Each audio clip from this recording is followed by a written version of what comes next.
Assalamu алейкум, кадырман кыргыз калкы жана момун мусулман бир туугандар. Бүгүн сиздердин көңүлүңүздөрдү өзгөчө кызыктуу, шаңдуу, көптөн күткөн окуяга бурмакчыбыз. Себеби алакандай өлкөбүз Кыргызстанда алгачкылардан болуп ислам динин медиа тармагына алып чыгып, теле берүү жаатында элибиздин диний кат сабатын жоюуда биринчилерден болуп кадам таштап алдыга сүрөгөн Марва ТВ телестудиясына быйыл 15 жылдын жүзү болду. Дал ушул 15 жылдын жүзү болгон Марва ТВ телестудиясы алгачкы ислам динин таратууда өзүнүн кадамын таштап, жана ушул өзүнүн чыйыр жолу менен ушул күнгө чейин жетип отурат. Дал ушул Марва ТВ телестудиясынын алгачкы берүүлөрү Манас жаңырыгы телеканалынан чыга баштаган.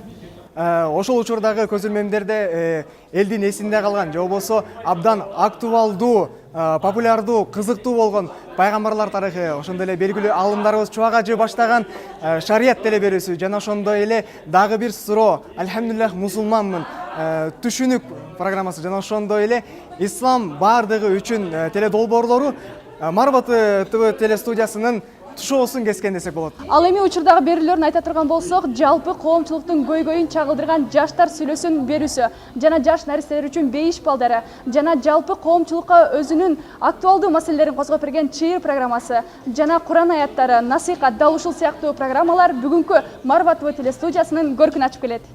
Бул күнгө чейин азыркы ушул күндө Марва ТВ телестудиясы Аян телеканалы аркылуу 3 миллиондон ашуун элге 18 сааттык түз эфирин Бишкек жана Ош шаарларында, ошондой эле Чүй, Жалалабад, Нарын, Ош облусунун аркылуу 378 айыл кыштактарында өз тундук эфирин сиздерге тартуулап келет. Ошондой эле телеканалдын берүүлөрүн интернет булактар аркылуу да көрө алсаңыздар болот. Айта турган болсок, Сайма ТВ, ITV дал ушул кабелдик берүүлөр аркылуу өзүнүн берүүлөрүн тартуулап келет. Марва ТВ телестудиясы негизинен ичара өзү 4 редакцияга бөлүнөт. Саясий, социалдык, жаңылыктар, диний берүүлөр жана таң берекеси редакциялары. Чындыгында 15 жыл бизге оңой угулган менен өзүнүн ичинде жогорудагыдай биз айтып өткөн өтө чоң бир тарыхты камтып турат десек болот, жана ошондой эле кызыктуу көзөрмөндөр дагы жок эмес. Марва ТВ телестудиясы эл ичинде абдан кадыр баркка ээ болуп, жана ошондой эле ушул жылдар аралыгында өтө көп тажрыйба топтоду деген ишеничтебиз. Дал ушундай кадыр баркка ээ болгон Марва ТВ телестудиясынын 15 жылдык мааракесин Токтогул Сатылганов атындагы Улуттук филармонияда өткөрөлү деп турабыз. Чындыгында иш чарада бүгүн биздин Кыргызстанга, кыргыз элибизге белгилүү болгон диний аалымдар, ошондой эле акындар, жана ошондой эле биздин атактуу инсандар, албетте сиздердей болгон биздин телекөрүүчүлөрүбүз бул жака келип отурат. Чындыгында биз бул жакта театралдашкан спектакль жана ошондой эле акындардын айтышы жагымдуу атмосфера тартуулап көңүлүңүздү көтөрөт деген ойдобуз. Андыктан урматтуу телекөрүүчүлөр, бизден алыстабаңыздар. Саналуу убакыттан кийин бүгүнкү 15 жылдык мааракебиздин ачылышына чогуу күбө болобуз. Биз менен бирге болуңуздар.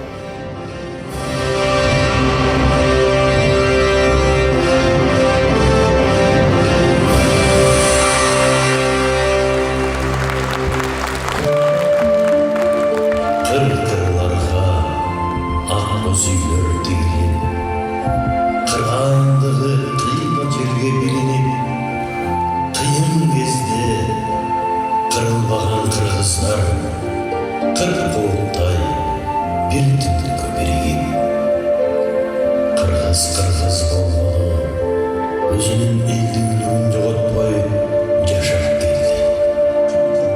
Тарыхы канчалаган улуу жол басып эл ачты. Асылгак улуу дөөлөттөрү менен шилебишип, карылары акылгөй, парасаттуу, жаштары намыскөй, улуу өлкөнүн туттасын мекен кармап, түркөгөн бийик көтөрүп турушту. Ошондой бейбит түндө асманды кара булут каптады.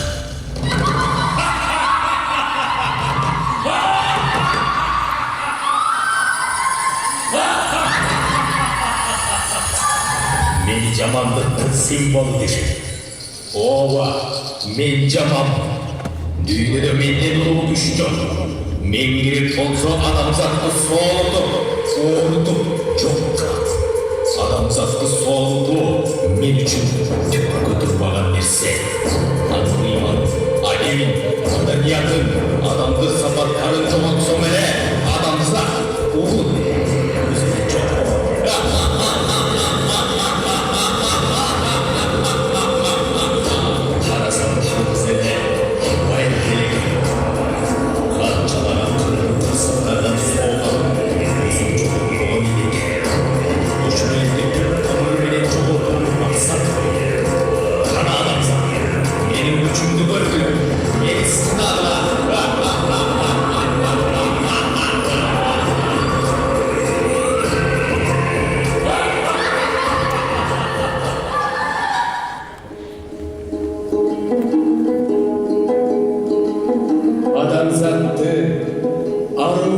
шақырған мен әдеммін ақиқаттың үлгісі жүрім тұрым жақсы жақа үндеген әдем болып адамзаттың көзгісі биік болып қырғызымдың әдеби аны ешкім өшіре албай жашоодо мен сияқты далай асыл сапаттар қырғызымдың қан жанында ойнаған. Менің алдыма байқалай адеп келіп алған ғой.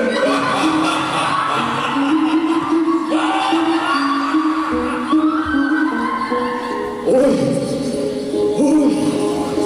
елдің ұлпарым, жарданға!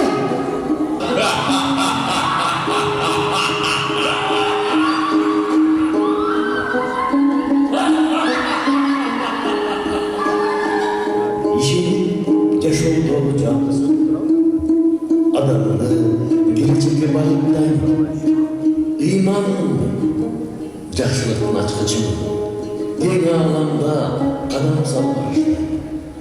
Ыйманым кыргыз эсентеден жалгыз гана жаратканга баш ийет. Ыйманды өчүрө албай эч бир күч өчүрө албай ыйманды.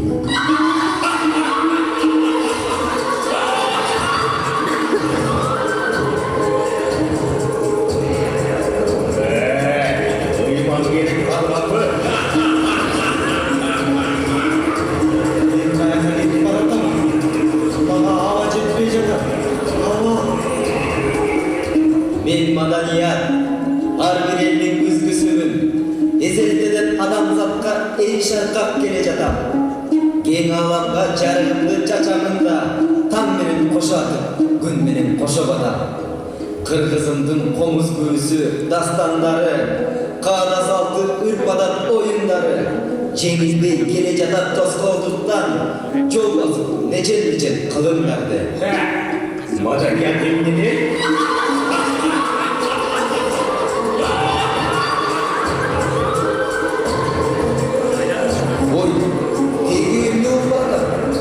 Жардамга жүргөн жилесип тартып баратат. Мен жок болсом адамзат да жок болот. Жардамга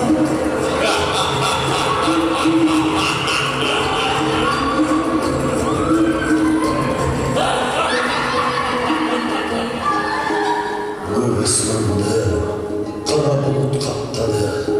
Апат болду күндүн көзү көрүнбөй. Унутушум адем ыйман асылдар эл чайпалып төгүлүп та төгүлбөй.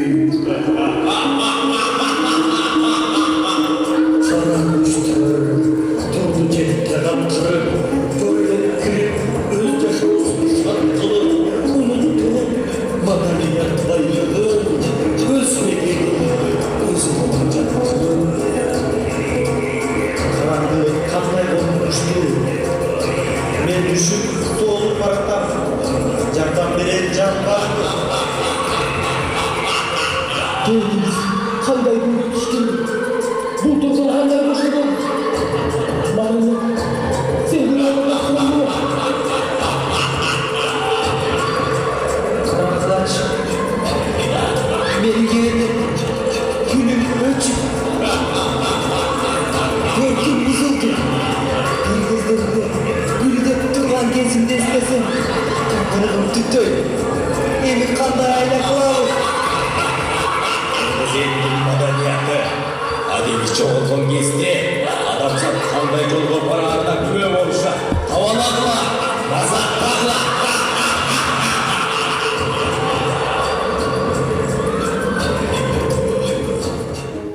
Эй, кылбаш, сен зиян кылбаган күнүң болобу дейм. Тажак күтмөй болду му? Кечир айланай, мен аны айлаган жокмун. Алжыган кемпир десек, башыма түшкөн бале болду му? Жок болуп кетер күнүң болор бекен. Айланай, эчкенин жашында эле жашып калдым. Кичине жыдай тургулачы суранам. Жок, китабым кетип кетти. Башымды оорутпай жогом. Эздеп жатам. Дегемде болуп кетти бул жерде. Дегем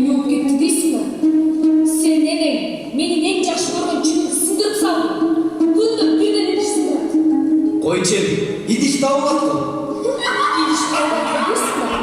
Yeni bir kaçalarla oynayacak olsun. Elge uyan demespin. Uyar bol. Anda ben gideyim. Yok kağılayım kızım.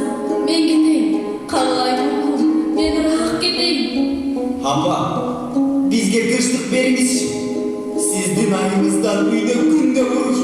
Nem tacap büttüm. Siz uyda gediniz. Aylam kança badarım. Sizler baktığı olsun oldu. Ben razım. Ben gideyim. Apa, apa. Türkçüler. Ben birden takıtıldım. Evimden sayrandaç. Gönlüm moynuna minip, tövesine çıkıp. Hem erkin yaşar.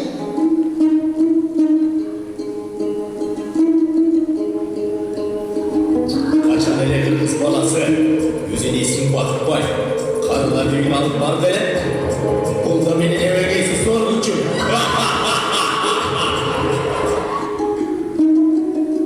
Kara güçtüm zulüm karacı, ayarladı karnı da caştı da, öz enesin, öz etti bağalvay, baracada, izdim bahar, başbağına. Kağılayım ay, beni geçiremem. Seni bağlarıyla taşladığım başka arkam çok. Geçir beni. Koş, o düğünü mınça taş vursun. Mağuşağım bir bıktırgan, hem geçerdim bıçak baysın. Kamçılara ayazladı, mağuşum kıynalıcı. Ayazladı, mınçalsız, mınça biçere.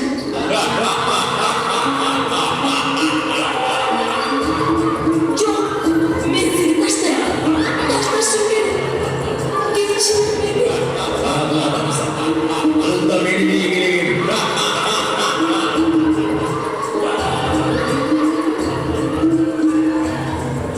Öz balasın taşla baldarını, endi gitti başıma doğansına. Kara güçtümür düzdürünler acı, maaşırlana taraptırdır.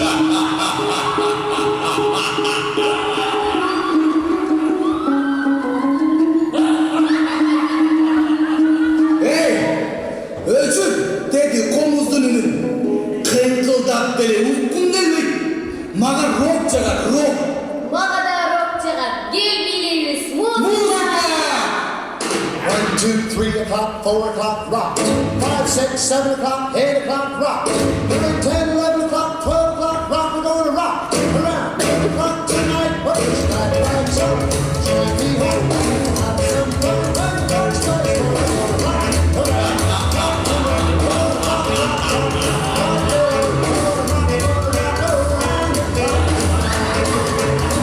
Hey!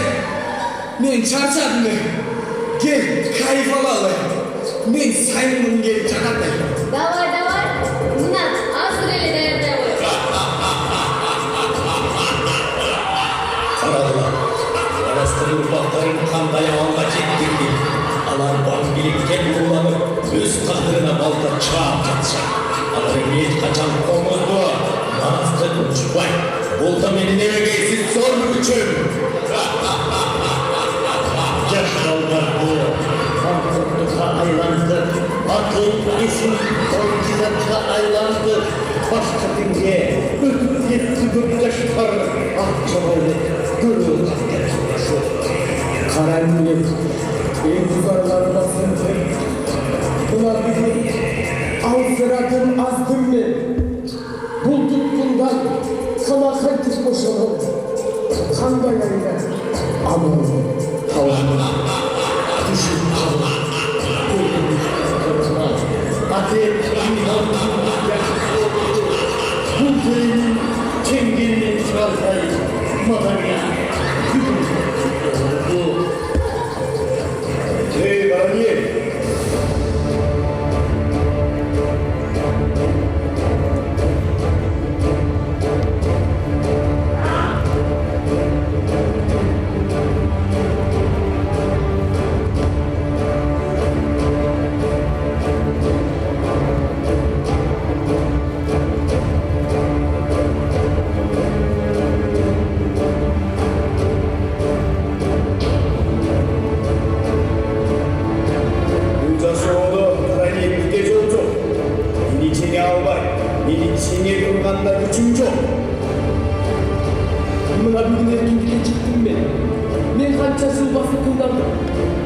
жаңғырған түбегейлі жашауды ақтық жеңіп мына жырғадым. Жарықшылық қандай керемет. Қанша жыл болды жатып, азаттықтың қадірін сездім. Бүгін менің күнім, ыйман ырыстының күні. Мына бүгін мен еркинмін. Ақтық жеңіп, жашауымызға шам келді. Қырғыз күйлері құлағымда ұғылып жатады. Бұл елді ешбір күш бағындыра алмайды екен. Андықтан бұлардың алдында алсыз болды.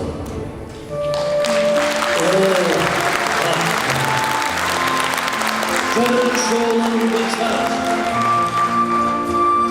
Еліміздің жашаусын жарықтығы. Бүткіл адамзаттың жашаусын жан дүйнөсүн арула. Анын адебин, ыйманын, маданиятын тазартып, ыплас, кара күчтөрдөн тазалап. Нурунду чач, мээримиңди аяла.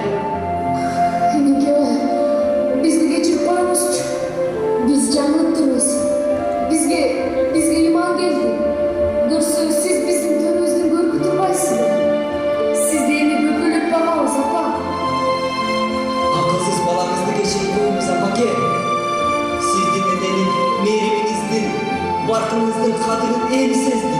Ерді кечирбегенде балам. Силер менин ырыскымсыңар, келечегимсиңер. О, менин алтын чөпөм, мени кечир. Мен сени эч качан танбайм. Сен менин келечегимсиң. Мен эсиме келдим, оңолдум балам. Сен кыргыздын уулусуң. Сен эли жериңе кызмат кыласың. Мен сага ишенем, уулум.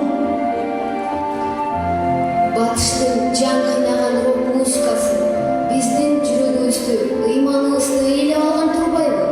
Көрсө кыргыздын комузундай, манасындай музыка дүйнөдө жок турбайбы? Биз жаңылып, адашып жүрүпбүз да. Ооба десеңчи, кыргыз музыкасы канжаңды, белегеңди косбой.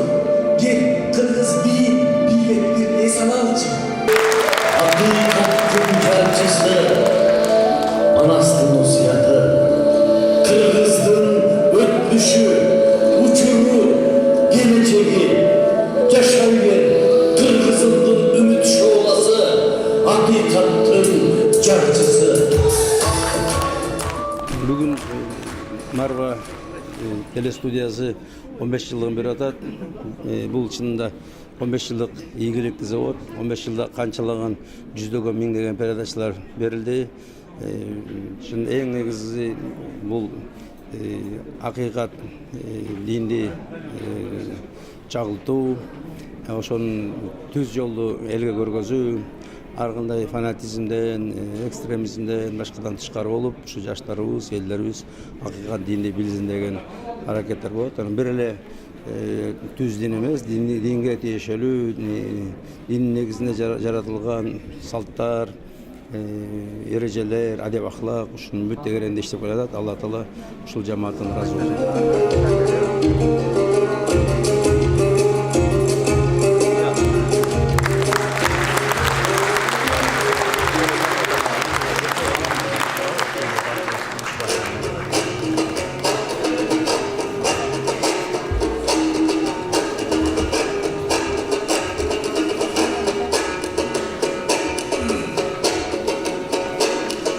Gelecektene kol çaptın, akındardın al görüsü süyer mandarı turbayba. Akındardın desem camıdan Marva telekanaldın büyür mandara turbayba. Enne keskisin aytkanda ıyman dilazık jayının biler mandara turbayba. Anda komuska koydum kolumda, kozdu baytam oyumda.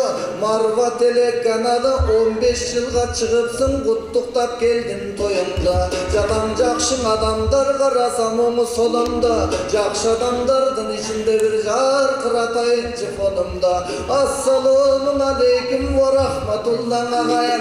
Kana bir urbaysın arı kolumdu.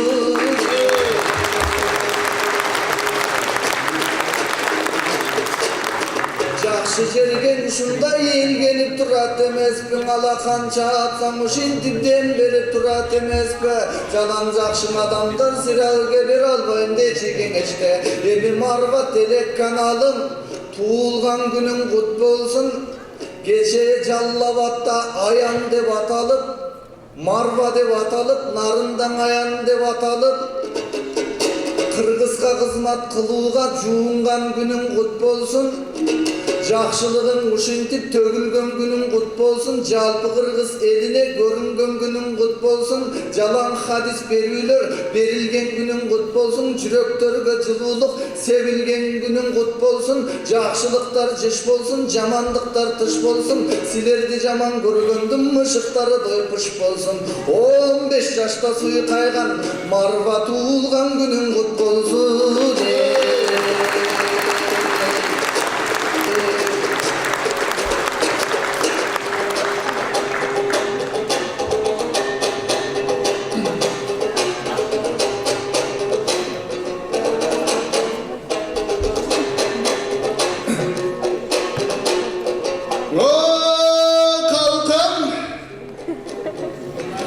Kemer kurun tağıngan garacı çapandı başlayıp birinci. Ulusun kırgız sıylagan karacı sakaldı başlayıp birinci. Karagayday zankaygan boylusu başlayıp birinci. Bayan baykem acike demek joldusu başlayıp birinci. Bugün bayram, bugün toy. Bayan baykem var jerde şaytandım bari güvülçe.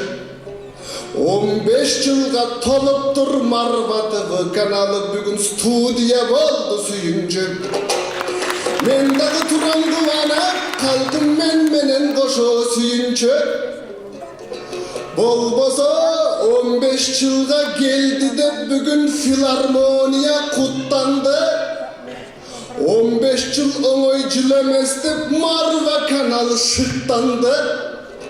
Jalan namaz köyleri gelişti şirili gidip gelgende.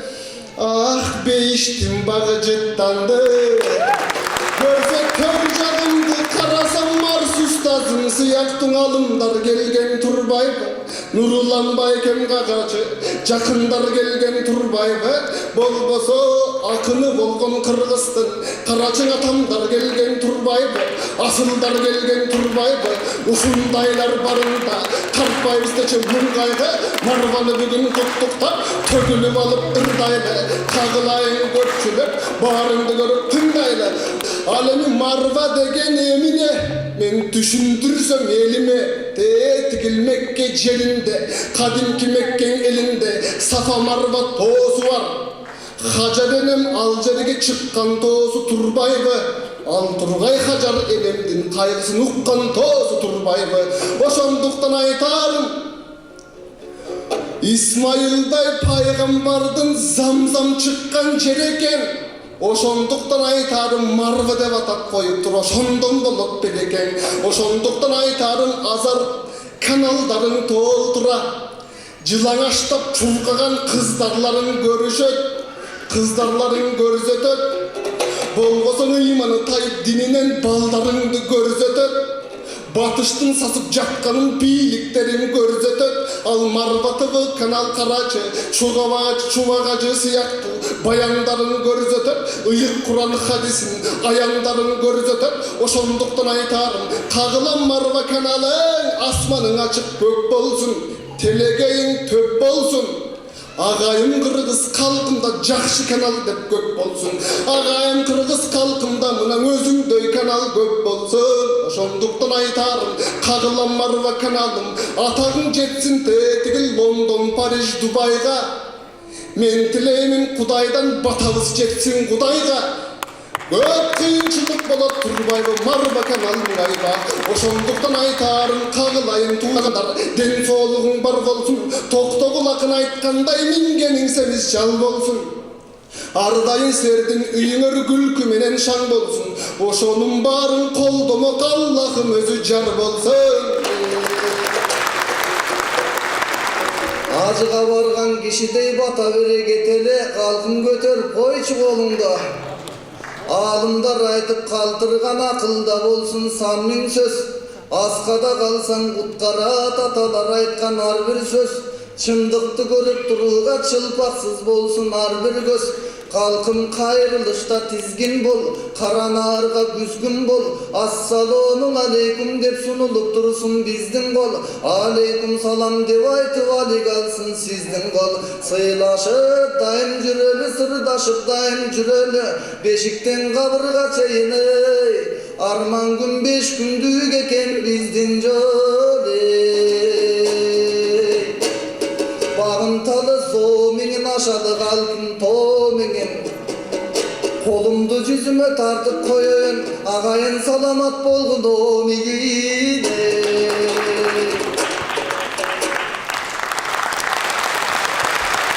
Баян Ахматов, Кулат Тукешев.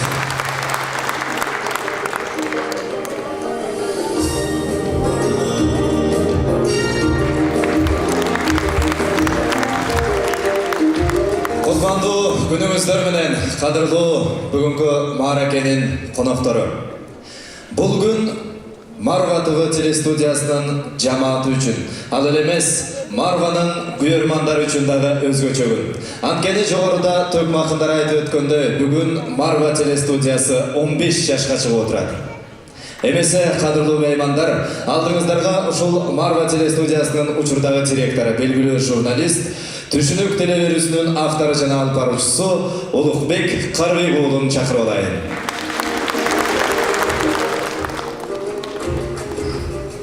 Ассаламу алейкум, урматтуу кадырман меймандар, урматтуу бир туугандар. Марва телестудиясынын 15 жылдык мааракесине кош келипсиздер. Бүгүнкү салтанаттуу иш-чарабызды ачык деп жарыялоого рухсат этиңиздер.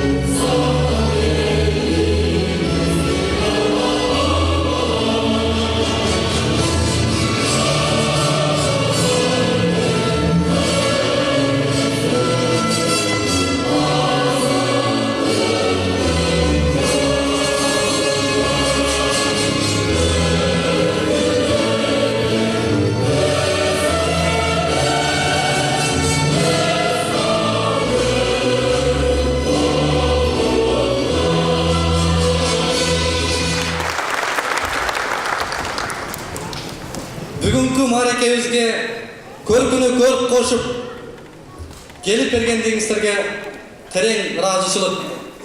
Анткени ааламдашуу доорунда убакыт канчалык баалуу экенин жакшы билебиз.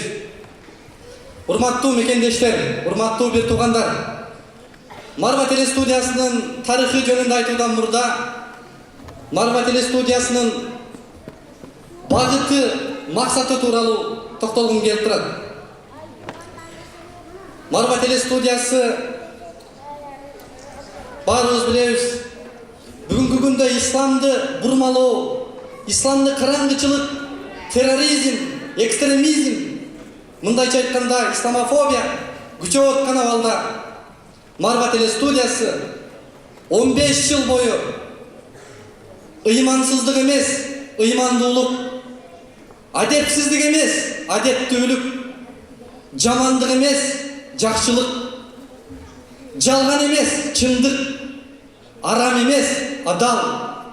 Мындайча айтканда, үй бүлө, бактылуу үй бүлөнүн уюткусун түптөгөнгө ушул максатыбызда бүгүнкү күнгө чейин иш алып барып келатабыз. 15 жыл бою биз оош кыйыз тарыхты басып өттүк. Бирок Кудай буйруса, келечегибиз кең, учугубуз уланат, тамырыбыз тереңге кетет. Анткени коомдо мусулманчылыкты түшүнүү, исламды түшүнүү, адамча ыймандуу, ыйман негизинде жашаганга коом өзү келатат. Ислам өнүгүп атат. Демек, биздин телестудиянын келечеги кең, жашоосу жаркын болот. Ушул учурдан пайдаланып, 13 жыл Манас Жаңырыгы телеканалында күнүнө 3 сааттык берүүлөрдү камтып, 3 сааттык берүүлөрүбүз менен Манас Жаңырыгы менен кызматташтык. Бул жакта ушул жерден учурдан пайдаланып, Темирбек Токтогазиев агайыбызга терең ыраазычылык айткым келет. Анткени 13 жыл бул оңой жыл эмес. 13 жыл бою биз ошол багытта Манас Жаңырыгы менен иш алып бардык. Ал эми бүгүнкү күндө болсо Аян телеканалы менен биргеликте иш алып баруудабыз. Ушул жерден да айткым келет. Аян телеканалынын жетекчиси Жолдар Сапарбаев агайга өзгөчө ыраазычылык билдиребиз. Кудай буйруса, Марва телестудиясы келечекте түбөлүктүү келишимге кол коюп, Аян телеканалы менен биргеликте биз кызматташып иш алып барабыз. Ислам баалуулуктарын, кыргыз маданиятын, кыргыз касиетин түбөлүккө биз улантканга сөз беребиз жана ишенебиз. Кудайым ушул жолубузду байсалдуу кылсын. Чоң рахмат. Азыр сөздүн кезегин биздин устаздарыбыз, биздин кемчилдик кылсак түздөп, багытыбызды карап, көзөмөлдөп турган ушул Марва телестудиясынын негиздөөчүлөрүн чакыргым келип турат. 15 жыл мурда ушундай не деген жанагындай исламофобия күчөп турган учурда исламдын адилеттүүлүгүн таанытуу үчүн негиздеген биздин устазыбыз Өзбек Ажи Шотоновду жана Муктубек Арыстанбек агайыбызды бул жака чакырууга уруксат этиңиздер.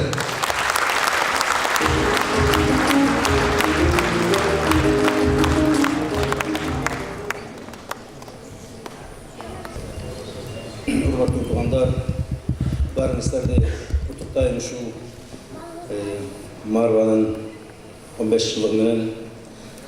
Чынында Марва мусулмандардын дили, мусулмандардын микрофону, мусулмандардын жүзү, мусулмандардын жарчысы, акыйкаттын жарчысы. Ошо 15 жылдан бери Кудайга шүгүр, колубуздан келгендей аракет жасап, өзгөчө ошо Марванын жаш жигиттери, менден башкасынын баары жаш. Ошо жаш жигиттерге чоң рахмат.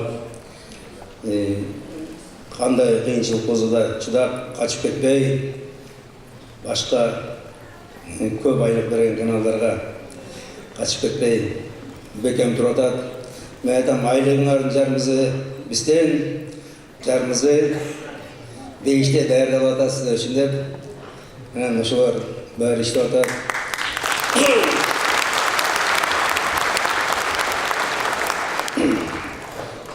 Мен буларга дайым айтам, силер пайгамбарлардын вазифасын аткарып жатасыңар деп. Анткени пайгамбарларга бир гана вазифа жүктөлгөн, акыйкатты жеткирүү деген. Ошо Марва ошо акыйкатты жеткирип келатат. Албетте биздин Марвага салым кошкон адамдар көп. Ошолорго өзгөчө ыраазычылык билдиребиз. Муктубек Ажи аябай көп салым кошту. Биздин Марванын ишин улам-улам теске салып, тартипке салып, өзүнчө көп иштер жүргүзүп келди. Көптөгөн биздин жарандар моралдык, материалдык жардам көрсөтүп келди. Ошонун баарына Алла Таала ыраазы болсун, иштерин кабыл кылсын. Токтогазиев, Темир, чоң рахмат, Алла ыраазы болсун. Көп жыл биз менен иштешти. Көп жыл биздин канал менен тыгыз иштешип, бизге жардам берди. Алла ыраазы болсун. Дагы айтам, ушул каналга Алла Таала, судьяга Алла Таала көптөгөн ийгиликтерди берсин. Ушу Аян ТВ менен эми түбөлүп номер 1 каналга айланганга жардам берсин. Чоң рахмат. Ассаламу алейкум ва рахматуллахи ва баракатух. Келиңиздер, орун алып берсеңиздер. Азыр болсо, кадырлуу мааракенин коноктору ушу Марва телестудиясынын 15 жылдыгына арналган атайын видеороликке көңүлүңүздөрдү бурабыз.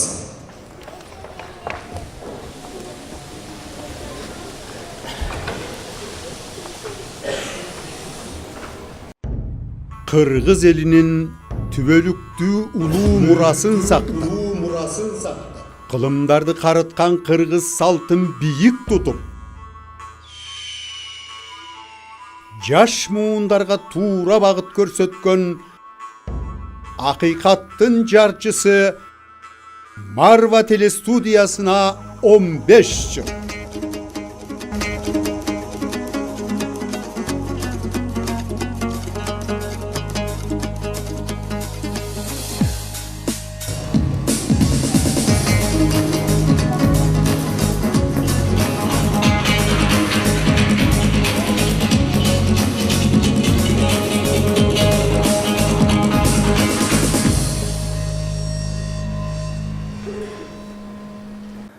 Марва телестудиясы калкыбызга руханий азык берген Кыргызстандагы биринчи диний медиа. 2003 жылдын 20 декабрынан тартып, Манас жаңырыгы телеканалы аркылуу күн сайын 3 сааттык көрсөтүүлөрдү сунуштап баштаган. 13 жыл аталган каналда кыргыз элинин улуттук баалуулугун, маданиятын, каада салтын ислам дининин алкагында чагылдырды. 2015 жылдан тартып Аян телеканалы менен биргеликте иш алып барууда. Бүгүнкү күндө 18 саат бою санарип стандартына ылайык 4 область, 3 шаарды өздүк берүүлөр менен камтып келет. Чүй облусу, Бишкек шаары, Нарын облусу, Ош облусу, Ош шаары, Жалалабад облусу, Жалалабад шаары.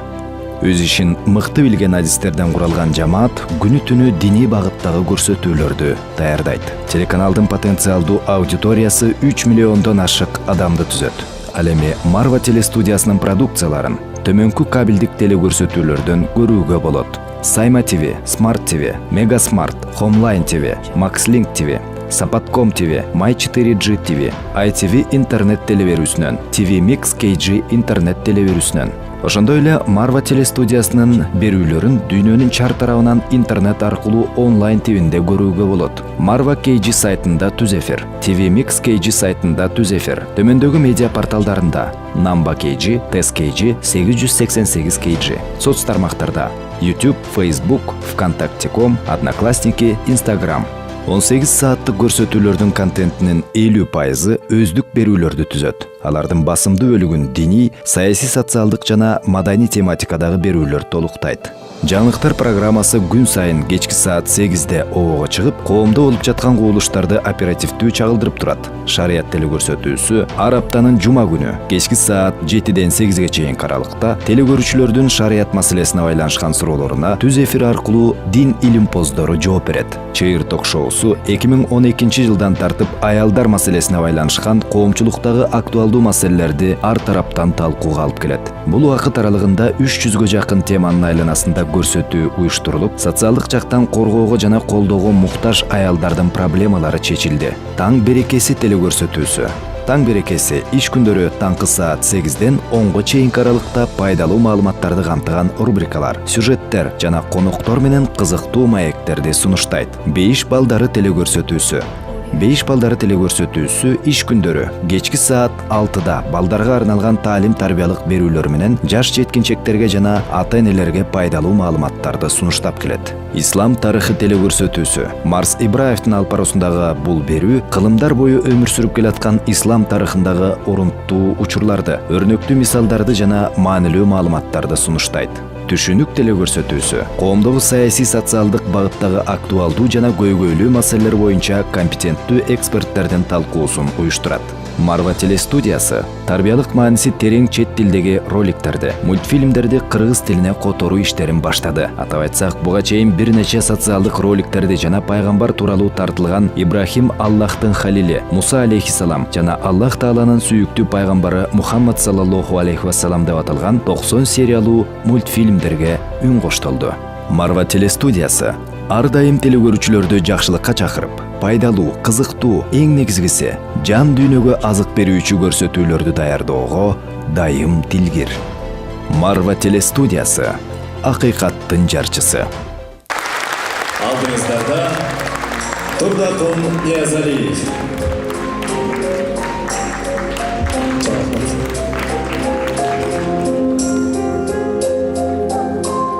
Çarçap gelsin, kubatın sen, Cırmayıp tozgon ayın güden, Doçoktu candırgan yeretlerin, Ertirip çalkıgan yüldöylerin, Doçoktu candırgan yeretlerin, Ertirip çalkıgan yüldöylerin, Kanday sezin, süydegen, Balday sezin, süydegen, Carokerin, özün barda taşonşan, Bakıp benim, Carokerin, özün barda taşonşan, Bakıp benim. Урматтуу телекөрүүчүлөр, мына биздин Марва телестудиясынын директору, мүдүрү күнү түн уктабай сарсанага батып, дал ушундай мыкты иш-чараны уюштуруп жаткан Улукбек Карыбек уулу агабыздан интервью алгыбыз келип отурат. Улукбек аке, бүгүнкү маанай кандай? Абдан сонун. Бүгүн эмне болуп жаткан кези, деги эле бүгүнкү иш-чара тууралуу кичине маалымат бериңиз.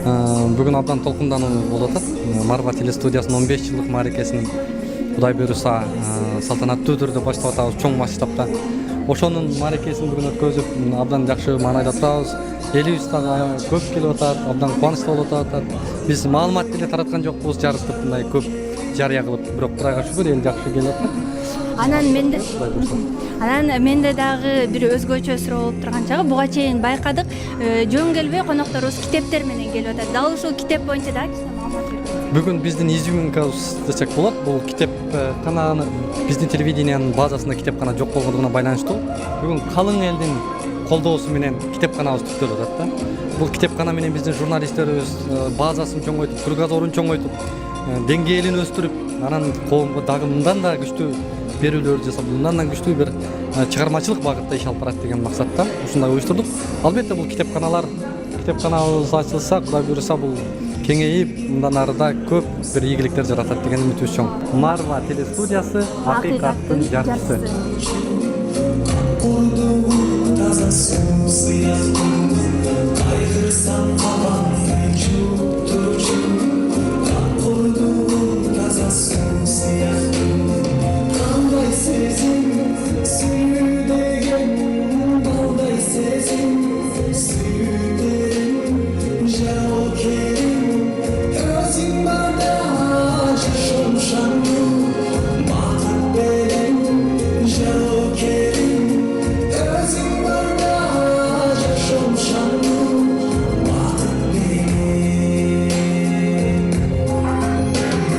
Кандай сезим, сүйдеген, балдай сезим, сүйдерим, жарокерим, өзүң барда жашоншану, бакыт берем, жарокерим, өзүң барда жашоншану, бакыт берем.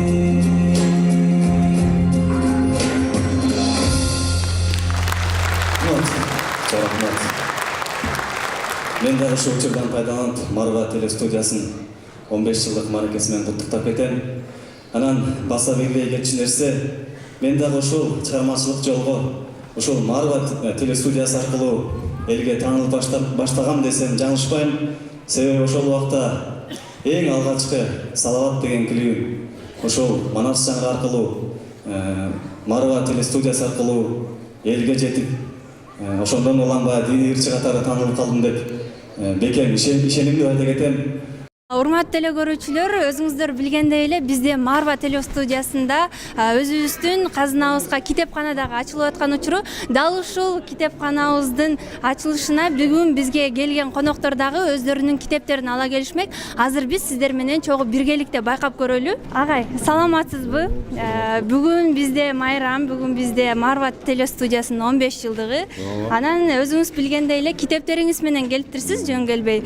Анан ошол боюнча айтып кетсеңиз. Бул китеп белек кылып алып келдим мына bu kitap. Бул исламдын улуулугу деген kitap менен дагы жана башка диндер жөнүндө да айтылат, дүйнөлүк диндер жөнүндө да башка дагы диндер.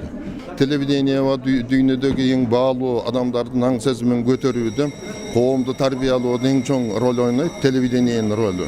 Ошон үчүн бул телевидениенин дагы аянтыбы дагы мен байкап атам, байкоо жүргүзүп. Бул аянтыбыдагы сапаттык жактан деңгээли өсүп атат да. Жакшы фильмдер которулуп, жакшы сөздөр ал комментарийлер менен коштулуп аябай жакшы болуп атат. Мен ийгилик каалайм силерге. Китепканаңарга Алла Таала береке берсин.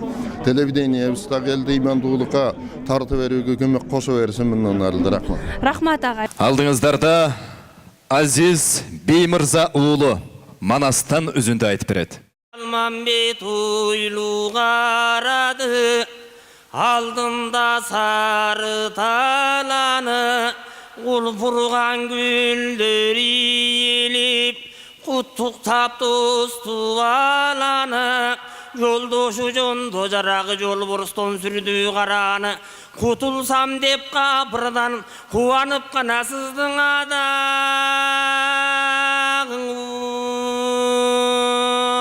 Айланайын қалайық, ала кеңдин чоң жомок, емесе кепке салалақ, тағы жонды қарачы, мында тұрған Алмамбет, қайрылып алып кеп айтат, еме қалайық қанаң ұққын деп айтату. Қалағаным қалыстық, іздегенім ақиқат, мен қақанда тұрғанда атаны құйғы дүйні, ұшында екен дүйні боқ, кече көрген бүгін жоқ. Айланайын ер сырғақ, атыңдың озым бұра тұр, арманым айтам ұға тұр, күнігің озым бұра тұр, сырғақ күйтім ғана айтам ұға тұрын. Қара динден ақ болған, келмеге дінлі тақ болған, қақанда қалған жиғаны, қайран алман көк жалдын, қалағаның иманы, тоғышынды қарачық, қайран алман көй қашқа, келбетінен қарасаң, көзім жұрттан бір башқа, сыртаның алман көй қашқа, сөйле жұрттан бір башқа, атаң маназ көк жалға, кече келгенде, білесін белін жырқырап ашқан алман емес, тоғышынды қарачық кетіге тұрған қапырдан, ошо қачқан ғанаң алман емес. Қайран еннен алтынай, атына қалған балаға, қайрылып тұруым деп айтқан, берелім алмам деп айтқан, тауыр сонды қарачы, жаратқан Құдай Алланың бар екені жең жоқ.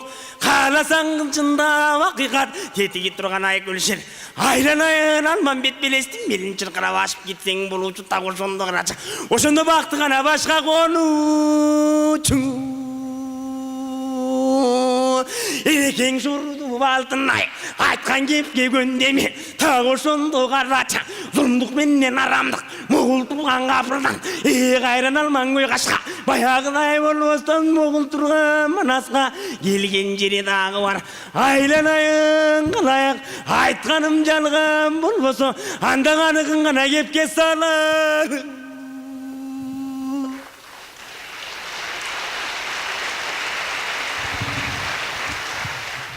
Марва ТВ телекомпаниясынан эмгек жамаатын куттуктайм. Абдан жакшы маареке өтүп атат.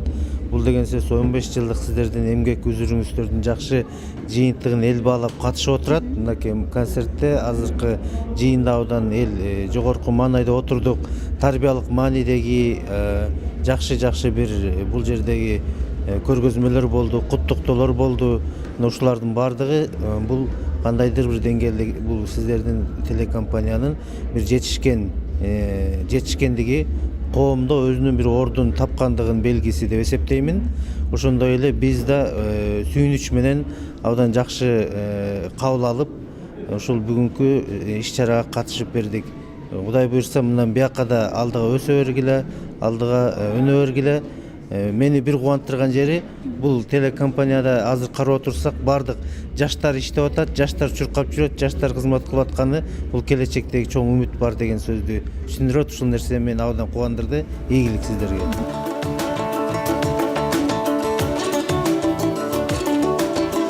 Кадырлуу Маракенин меймандары, азыр болсо ушу кечебиздин расмий бөлүгүнө өтсөк. Марва телестудиясы түптөлгөндөн бери аны менен чогуу кызматташып, ага моралдык, материалдык жактан колдоо көрсөтүп, ал эле эмес базалык жактан камсыздап берген замандаштарыбыз аз эмес. Мына ошол инсандарга сыйлык тапшыруу үчүн алдыңыздарга коомдук ишмерлер Турсунбай Бакир уулу, Жеңиш Молдахматов, Кыргыз Республикасынын президентине караштуу Ыйман фондунун жетекчиси Нуржигит Кадырбеков агайыбызды, ошондой эле Марва телестудиясынын түптөөчүлөрүнүн бири Өзбек Ажы Чотонов агайыбызды, ошондой эле Марва телестудиясынын жетекчиси Улукбек Карбек уулун алдыңыздарга чакырып алалы.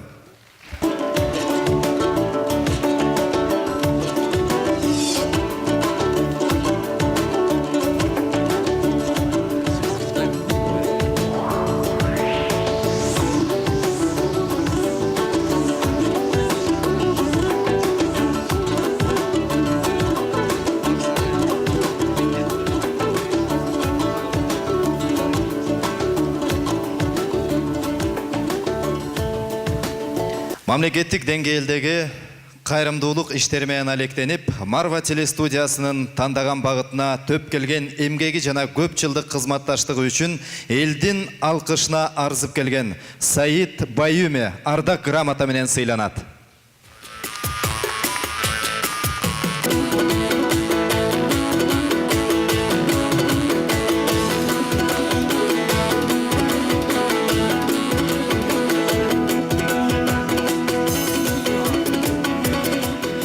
Сыйлык кут болсун. Жетекчилик ишкердүүлүгү аркылуу өлкө ичиндеги стабилдүүлүктүн сакталышына салым кошуп, агартуу багытын алган Марва телестудиясынын ишине көмөк көрсөтүп келе жаткан Кыргызстан мусулмандарынын азирети муфтии Максат Ажы Токтомушев ардак грамота менен сыйланат.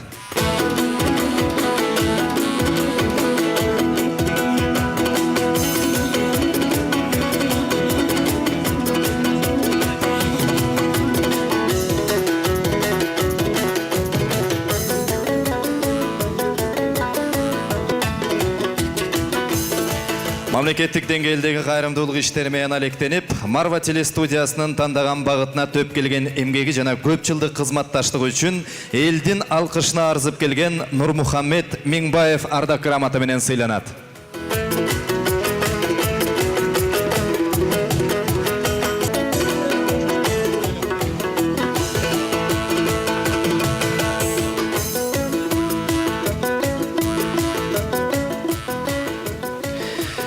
Келечек муунга кам көрүп, курулуш иштери менен катар кайрымдуулук багытын кошо ала жүргөн меценат Тимур Файзиев ардак грамота менен сыйланат Марва телестудиясы менен болгон кызматташтыгы үчүн.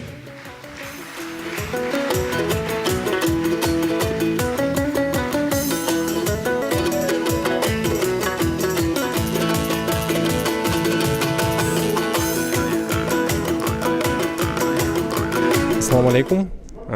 Хочу поздравить с сегодняшним юбилеем телестудию Марва ТВ и пожелать всего самого наилучшего в обоих мирах, чтобы Всевышний вам помогал, чтобы вы давали обществу самое благое, самое важное, самое интересное и самое полезное, которое поможет повысить уровень образования людям, уровень коммуникабельности, уровень знаний в области и наук, и бизнеса, и поклонения Всевышнему. И всего самого-самого того, что можно было бы привязать к награде в обоих мирах. Жеке ишкерлик менен кошо жаштарды тарбиялап, кайрымдуулук иштеринде зор эмгек өтөгөн Марва телестудиясынын 15 жылдык жолунда кеңеш берип, көмөгүн көрсөтүп келген Мадали Ойтемиров ардак грамота менен сыйланат.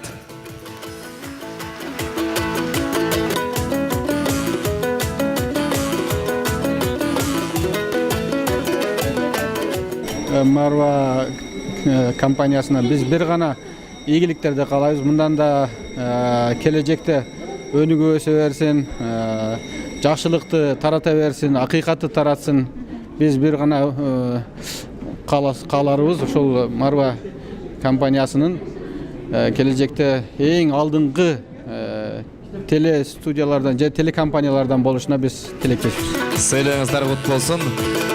Биздин учурдагы ийгилигибиз чогуу аткарган иштин жемиши болду. Бул Азизбек Дайрабаев агабызга кайрылуу экен.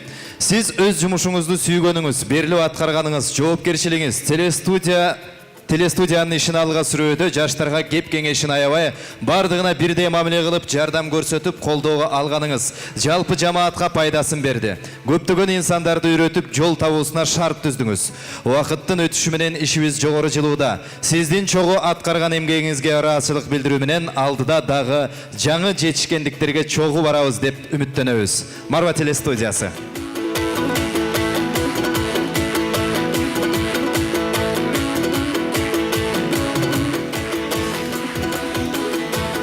Турколу 15 жылдың армын құттықтайбыз. 15 жыл бұл жөнөкөй күн эмес, жөнөкөй убакыт эмес. 15 жыл бұл чоң бир убакытты басып, чоң бир жеңиштерди жеткендер белгилеп турат. Андыктан жалпы ушу Марва ТВнын жамаатын Ыйман фондунун атынан, биздин жетекчиликтин атынан ыраазычылык билдиребиз. Ушундай Казинка. Анан бизде ушундай кичинекей болсо да белегибиз болсун деп ала келдик. Букет анан биздин фонд тарабынан чыгарылган китептер. Ыйман жарчылар. Абдан мыкты. Алып келгенибизде жөн жерден эмес, бизге маалымат жетти. Марва ТВ өзүнүн китебинде айтканда фондун түзүп алат деген жаңы офисиңерде. Ошол жерде да биздин Ыйман фондунун китептери туруп калсын деген ниетте 5 китебибизди алып келдик. Урматтуу телекөрүүчүлөр, мынакей Ыйман фондунан келген биздин Табылды мырзабыз мыкты китептер менен келген экен. Сизге терең ыраазычылыкты билдиребиз. Негизи китеп бул эң жакшы нерсе. Акылын азык, жан дүйнөсүнө жарык издеген ар бир атуулу үчүн, ар бир адам үчүн китеп жан дүйнөсүнө бир нур болуп берет. Андыктан бул жөрөлгөнү баштап аткандарда бул силердин ушул тармакта иш алып барып аткан каналдар, телевидениялар үчүн да бир жаңылык катары. Андыктан бул иштериңерге ийгилик каалайбыз. Башкаларга да үлгүлүү болуп, ушул иштериңерди башкалар дагы улантсын демекчибиз. Ассаламу алейкум. Марва ТВ мазмунуна миң сырды, миң кырды батырган ТВ. Ыйман үчүн ачылган ТВ. Адет деп таңды атырган ТВ, ыйман деп күндү батырган ТВ. Кандайган иш болбосун майын чыгарып катырган ТВ. Азыр ТВлардын көпчүлүгүн көрсөң жүрөгүң кагарат, пикириң бузулат, а бул болсо жүрөктү тазартып ыйманга чакырган ТВ. Марва ТВ Марва ТВны көрүп, жаркырап, жылмаялык, күлөлүк, кайгырбайлы, эч убакта түнөрүп. Айта турган бир сөз бар, бул 5 күндүк өмүр жалган, ал эми бейиш болсо түбөлүк. Мен азыр бейишти айтканда кадимки жанар болуп балкып жатам, туйгун болуп кайкып жатам. Мен эмнеге бейиштин түбөлүктүүлүгүн айтып жатам? Анткени Марва ТВнын балдары жылдыз болуп жанат экен. Эмгеги менен баар табат экен, Кудай буйрса айлыгын жарымын өзбек ажыдан азыр калганын бейиште алат экен.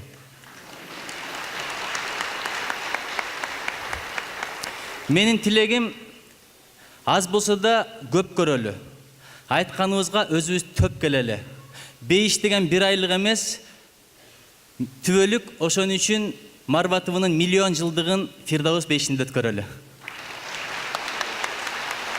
Тилегим эч убакта ушул жолуңдан жамба, жакшылыктан калба, жамандыкка барба. Эмгегиңди элиңе арна, эч убакта ыйман деген ыйык нерседен тамба. Менин ушул тилектеримдин бардыгы сага арналат. Марва, чоң рахмат.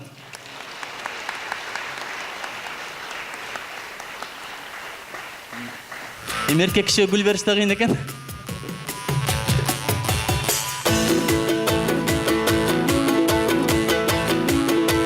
Ардактуу телекөрүүчүлөр, өзүңүз билгендей эле биздин китепканабыз дагы ачылып аткан учуру. Азыр бул жакта маанай кандай? Биз Анара деген кызыбыздан сурап көрмөкчүбүз. Анара, айтсаң, кандай болуп жатат? Канча китеп келип атат? Аябай жакшы болуп атат. Бүгүн 15 жылдыгына арналган марекеге катар өзүбүздүн китепканабызды түтүп жатабыз.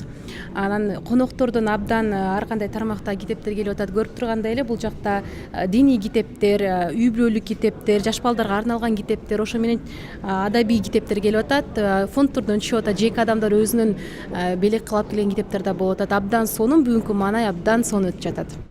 Кымбаттуу бир туугандарым, ислам дини эч качан Кыргызстандан жоголбогон. бир гана 70 жыл кыйынчылыкта болгон.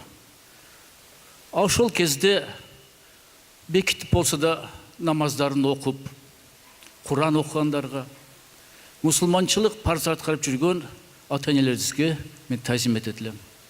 91-жылдан бери көз карандысыз болобуз деп, ушунга чейин көз карандысыз боло алган жокпуз. Өзгөчө тышкы саясатта, өзгөчө динде, ушунга чейин бизди көзөмөлдөгөндөр көп. Биртке болсо эле Кыргызстанда ислам экстремизм, Кыргызстанда радикализм болуп кетип атат дейт. Мен дайым ушул эл аралык чогулуштарда, Кыргызстандагы жыйындарда айтам. Мына 2 жолу ак үйдү басып алышты. Бир мусулман болсо да басып алды ак үйдү. Бир молдону көрдүңөр ушу ак үйдү басып алганын. Бирок бардык жерде эң коркунучтуу 3-чү күч, эң коркунучтуу диний уюмдар деп коркутуп келишет. Андай эмес. Тескерисинче тынччылыкка, аманчылыкка чакырган бул мусулмандар. Кыргызстанда эгемен болсун деп туруп, мекенчилдер мусулмандар. Ошол эле Өзбек ажы, ошол Улукбек иним, ошол эле Чубак ажы, Абдушүрк ажы, ушул жерде мына Дүшөн ажы досум отурат, башка ажыларды көрөт, тамак сакалдарды, жана жаштарды, Марс ажылар, Гүл жигиттер, мусулмандар өткөн мекенчиликтерди көрдүңөрбү? Анткени биз баарыбыз билебиз. Мекенди сүйүү бул имандан деп. Ошондуктан 15 жыл мурда Марва ТВ ачылганда биз сүйүнгөнбүз. Мейли Манас жаңырыгында чыксын. Мейли Өзбек ажынын өзүнүн офисинде чыксын. Мейли азыр Аян ТВ менен чыгып атат. Бирок бул өтө эле керектүү нерсе.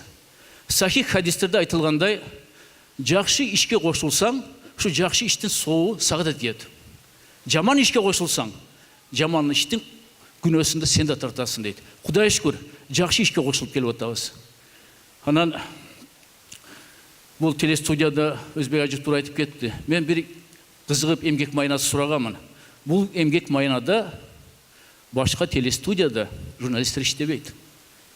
Бирок бул Марва телестудиясында бардык ыймандуулар эмгек майнасын эмес, соопту биринчи орунга койгон. Ушу элге ислам жөнүндө билим жеткире элди биринчи орунга койгон жигиттер жана кыздар. Мен буларга тазим этем бардыгына.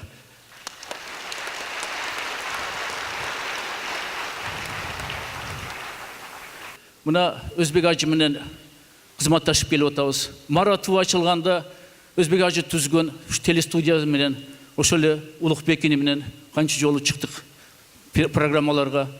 Ошол эле Айдана карындашы менен, жана эле Ардак грамота алып кеткен Азизбек ини менен. Ошондуктан биз да өзүнүн эрк партия азатсыздан бирке белектерибиз бар эле. Азыр берген уруксат эткиле.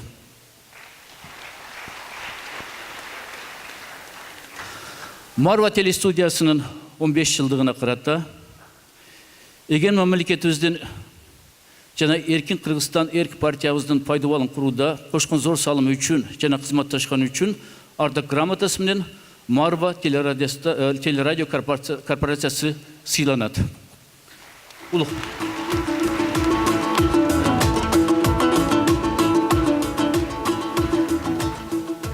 Өзбек ажы мактаганды жаман көрөт, туура калат. Бир Аллах Таала мактоого татыктуу. Бирок жакшы иштерге Өзбек ажы себепчи.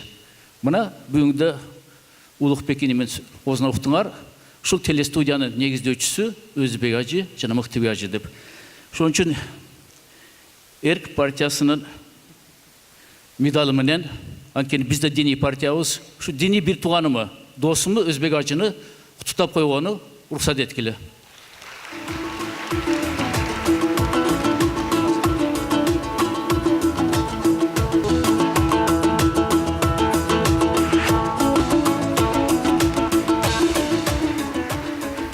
Чоң рахмат, Усман аке, мен биринчи жолу орден алышым.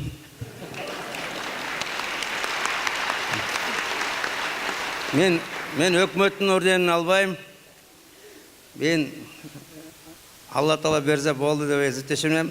Бирок Алла Тааланын бир өкүлү Турсунбай аке бүгүн мага орден берди. Алла ыраазы болсун.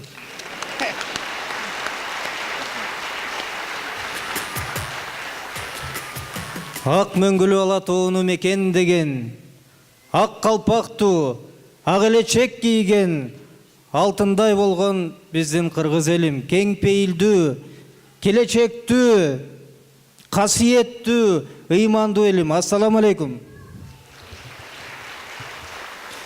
Мен кичине ыңгайсыз болуп турам, себеби ошо отурган сиздердей эле конок катары чакырылдым эле. Аны билгенде замандаштын атынан да медальдардан алып келмек экенбиз. Анан эми сөзүмдү көп улабай учка сөзүмү айтайын. Биринчиден жана башында көргөзбөдү ак менен каранын күрөшү деп. Анысыганда бүгүн Кыргызстанда эмне көп десе, Кыргызстанда саясатчылар көп. Кыргызстанда эмне көп десе, Кыргызстанда теле көп. Ана ушу мал салык маалымат каражаттарынын ичинен акыйкаттын жарчысы болуп келген, ыйманды ушу биздин жарандардын жүрөгүнө орнотуп келген ушу Марва ТВ. Ушу Марва ТВга ишине ийгиликтерди каалайт элем. Анан ушу жалпы ушу Замандаш партиясынын атынан өткөндө улук иним келип айтты эле, жана Түшүнүк деген передача бар эмеспи? Ошонун студиясын жасаш керек деди эле, ошого жардам берели. Мына биздин белек ошо болсун. Кудайым буйруса, ушу январь айынан баштап улук бир кайрылсаң, биз ошо студияны жасап толугу менен бүтүрүп берели.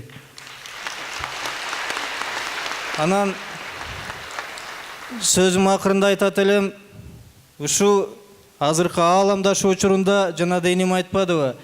Адамга эмне жетпейт, жүрөктөгү ыйман жетпейт. Ушу заманда адамга эмне жетпейт, адамгерчилик жетпей жатат. Мына ушунун бардыгын алып келаткан бул чоң жоопкерчилик, милдет, ушул ишти көтөрүп келаткан мына Марва ТВ бүгүн 15 жыл болуп атат. Кудайым буйруп, Алланын бир күчү менен, колдоосу менен суук көздөн силерди алыстатып, Марва ТВнын дагы бир 15 жылдыгына келели. Мына ошондо бул филармониядан эмес, аянтта жалпы элдин көпчүлүгүндө тозолу деп мен ниет кыламын. Эмнеге? Анткени ошо аянтча толгондо ошо Марванын күчү толгон экен деп биз көрөлү. Ишиңиздерге ийгилик болсун. Урматтуу Марва ТВнын жетекчилиги, кызматкерлери, мына бүгүн 15 жыл деп өткөрүп аткан мен өзүмдүн ичимен сезип атам. Себеби бизде дагы ушундай мааракелер болуп турат.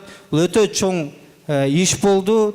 Бардыңыздарга ушу жерде келип тилек кылгандардын тилектери кабыл болсун. Жаратканын баарыбызды колдосун. Рахмат. Чоң рахмат. Бүгүнкү иш-чара өтө сонун өттү. Бүгүнкү күндө бул бир эле Марва ТВнин 15 жылдыгы эмес, бул ошол Кыргызстандагы жалпы ушул дин багытында, ислам багытында, иман багытында, Куран багытында иш жүргүзүп аткан жалпы элибиздин бир 15 жылдыгы болгондой, мамлекетибиз бир 15 жылдыгы болгондой маанайда болду да. Ошон үчүн бул Марва ТВ телеканалы иман менен, ислам менен, ошо Куран акыйкаттары менен, ыймандуулуктун жана ошол жакшылыктын, акыйкаттын жарчысы болуп, элибизге, жерибизге кызмат кылып келе жатат. Өзүңөр билгендей, Марвада пекер жеринен аталып калган эмес, ажар энебиз Ибрахим пайгамбарыбыздын жубайы ошол Исмайыл уулун чөлгө, кумдун үстүнө жаткызып коюп, Сафа жана Марванын ортосунда суу издеп жүгүргөн болчу. Сафадан Марвага, Марвадан Сафага. Ошон үчүн ошол ыймандуулуктун, илим билимдүүлүктүн суусу менен, булагы менен, ошо жакшылыктын булагы менен сугарып келе жаткан Марва ТВ каналыбыздын 15 жылдыгы кут болсун. Элибизге дайыма ошол жакшылыктын, илим билимдин өнүгүүнүн, ошо үрөөнүн сээп, нурун чачып, элибизге, жерибизге татыктуу кызмат кыла берсин. Жалпы Өзбек ажы менен биргеликте, Улукбек Карпбек уулу менен биргеликте Марва ТВ каналынын жамаатын жалпы чын дилибизден, чын көңүлүбүздөн куттуктайбыз. Ушу жалпы Кыргызстан Ислам университетинин атынан, жалпы теологдордун атынан куттуктап кетмекчибиз. Азыр болсо, кадырлуу мааракенин коноктору, ошо Марва телестудиясын куттуктап келген дагы агаларыбызды алдыңыздарга чакырып алалы. Элит Хаус курулуш компаниясынын башкы директору Тимур Файзиев агабызды, Кыргызстан мусулмандарынын Азирети муфтийинин орун басары Замир Рахыев агабызды, ошондой эле Кыргызстан Ислам университетинин тышкы иштери боюнча проректору Марс Ибраев агаларыбызды алдыңыздарга чакырып алалы. Бисмиллахир-рахманир-рахим. Алхамдулиллах ва салату ва саламу аля расулиллах.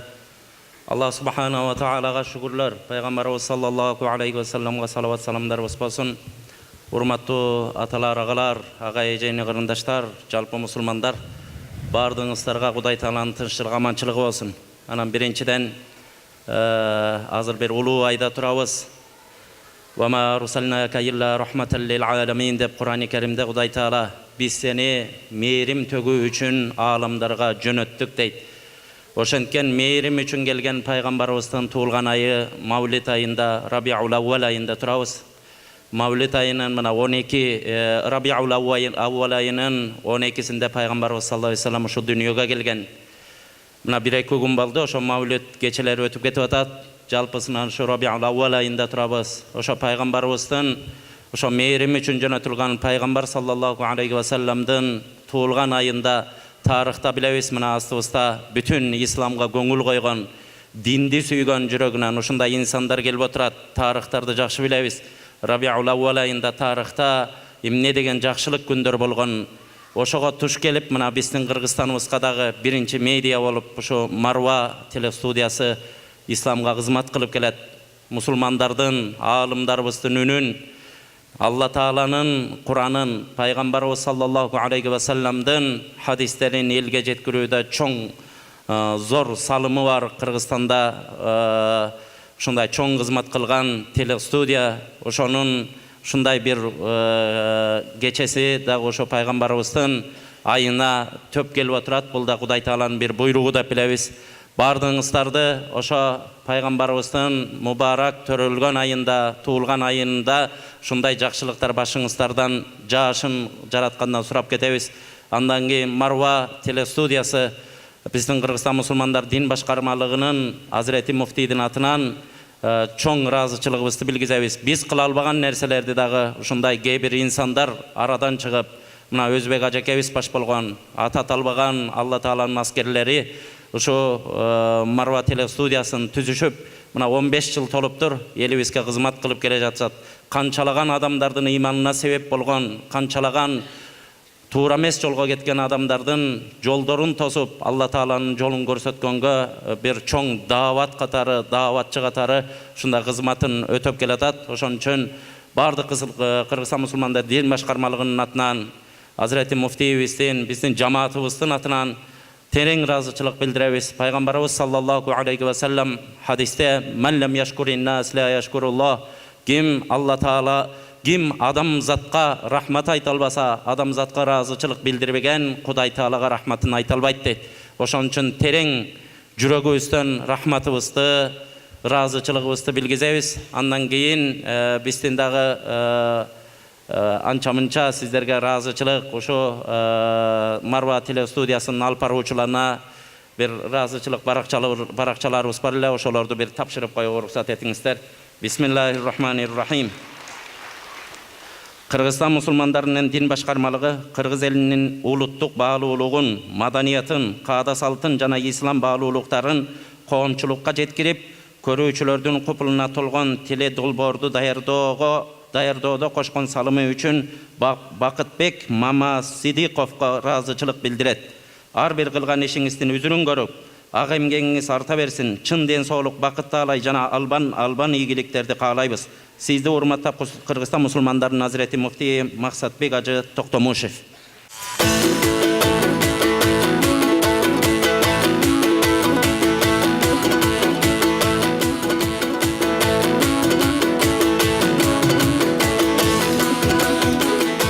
Dağı oşundayla razıçılık Akjoltoy Askarali oğluna tapşırdı.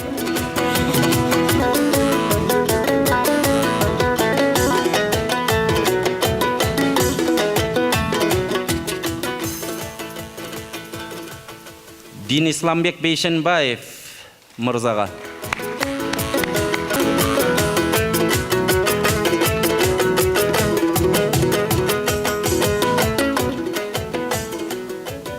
Ayperi Abdibek karındaşыбызга.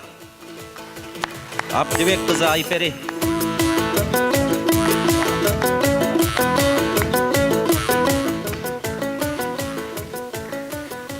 Oşondayla razıçılık Dayrabayev Azizbek Mırzaga.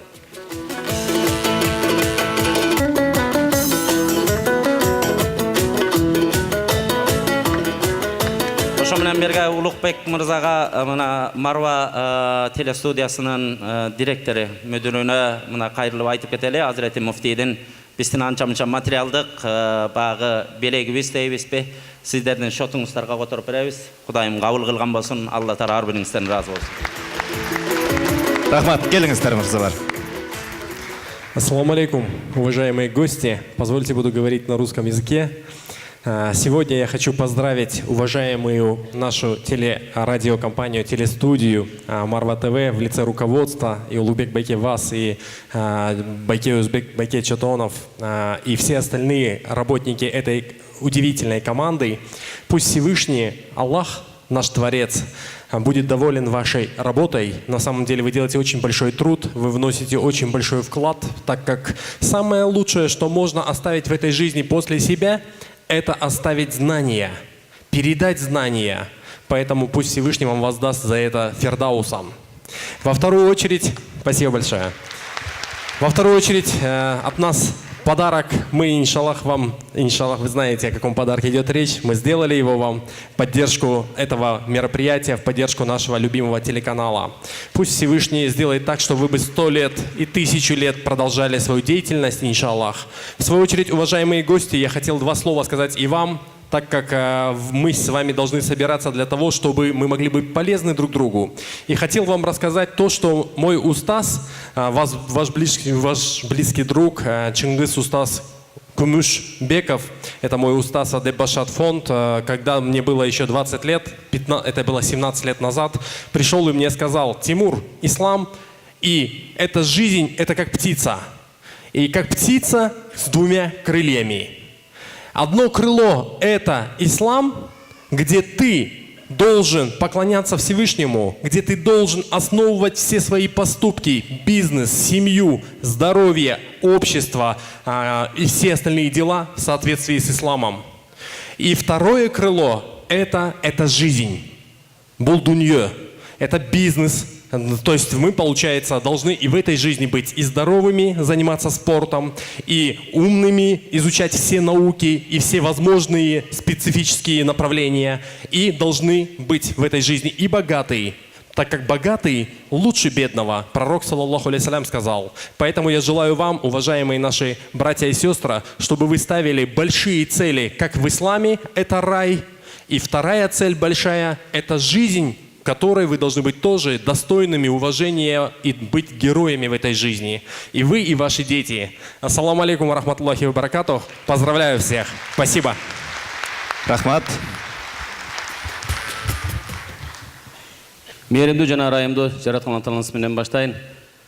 Урматтуу бүгүнкү жакшынакай ушу кеченин катышуучулары, мындай мыкты инсандардын, сөз султандарынын сөзүнөн кийин дагы сөз сүйлөш дагы биз үчүн калбады окшойт. Bir gana kağılı tilekler kaldı. Ben urmatlı Marva telestudiyasının emgek cemaati sizlerge çındığında albın iyilikleri kalayım. Degele şol İslam'da жақшы bir söz var Peygamberimizden. Kim egerde bu yolda жақшы bir çeyir yolda açıp ketken bolsa, anın артынан kança adam eğerçigen bolsa, şonun barın soğu jetet deydi. Bu birincisi. Ekincisi, bugün biz kança adamga жетip dinimizde iman adepti düşündürüp atабыз. Har bir insan esептеп көрөйлү. Ал эми ошол учурда телевидение оңдош үчүн канча адамга жетип атат. Ар бир үйгө кирип атат. Мен кире албаган үйлөргө кирип атат. Мен кире албаган көңүлдөргө кирип атат. Ошондон бул телестудиянын келечектеги телекорпорациянын жана айткандай, же болсо радио жагындагы кошуп алып кеткен коомдо абдан муктаж. Үчүнчүсү, бүгүн эртең менден баштап жакшы иштерге көп алтабыз. Биринчи иштерге деп, Кадыр Ражы Маликов бир тууганыбыздын дагы бүгүн атайын сүрөт көргөзмөсү, каллиграфиялык жана өзүнүн китебинин эмеси болду. Биринчи жолу деп айтты, сүрөт эмеси деп, баягы фото көргөзмө чындыгында жакшы бир оригиналдуу иш-чара болду. Марва телестудиясынын дагы Кыргызстанда биринчи жолу ачылышы. Ошон үчүн ушу биринчилер болуп жүрө берсин, дайыма биринчи боло бериңиздер. Мында артынан канчалаган инсан иманга келсе сиздер аркылуу, ошонун баардыгын собу буюрса мына негиздөөчүлөргө жетет. Өзбек ажекебиз жана башкаларына ийгилик каалайм. Мен дагы куру кол келбестен биз Кыргызстан мусулмандар алымдар кеңешинин мүчөсү катарында, алымдар кеңешинен жана биздин Ислам университетинин эмгек жамаатынын атынан сиздерге ыраазычылык билдирип коелу деп чечтик. Куттуктоо, урматтуу Марва ТВ телестудиясынын жетекчилиги жана жалпы эмгек жамааты, өзгөчө Улук мырза, сизге мынакей студиянын айлыкка эмес, ахиреттик байлыкка үмүт кылып иштеген эмгек жамааты 15 жыл аралыгында зор өнүгүүгө жетишти. Эфирдик убакытты көбөйүп, теле берүүлөрүнүн диапазону өз көрөрмандарынын муктаждыгын канааттандырып, келе жаткандыгы себептүү учурда Марва ТВ кеңири аудиторияга ээ болуп олтурат. Мындан арада аудиториянын дүйнө таанымын кеңейтүүгө багытталган илимий таанып билүү, окутуучу программаларды обого алып чыгууңуздарга чын дилимден тилектешмин. Ушул юбилейлик майрамыңыздардын шарапаты менен жалпыңыздарга чың ден соолук, үй бүлөлүк бакыт, чыгармачыл ийгиликтерди жана теле көрүүчүлөрдүн сүймөнчүлүгүнө болуп жүрө берүүңүздөрдү каалаймын деп Ислам университетинин ректору Абдушукур Ажы Нарматов агайдан белек сиздерге ыраазычылык. Рахмат, кол чабуулар болсун.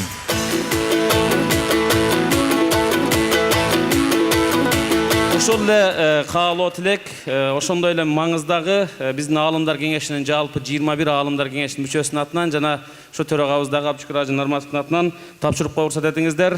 Албетте биз кыргыз болгондон кийин сөзсүз түрдө белекте өзүбүздүн мындай ак калпагыбызды кийгизип, чепкенибизди кийбесек болбос. Себеби бул кийгизип аткан, берилип аткан белек бир гана улук мырзага эмес, жетекчи болгон үчүн бул кишиге берип атабыз. А негизинен жалпы эмгектен олтурган ошол жердеги жигиттерге жана ошол жердеги жалпы эмгек жамаат кол саналмакчы. Алла разы болсун.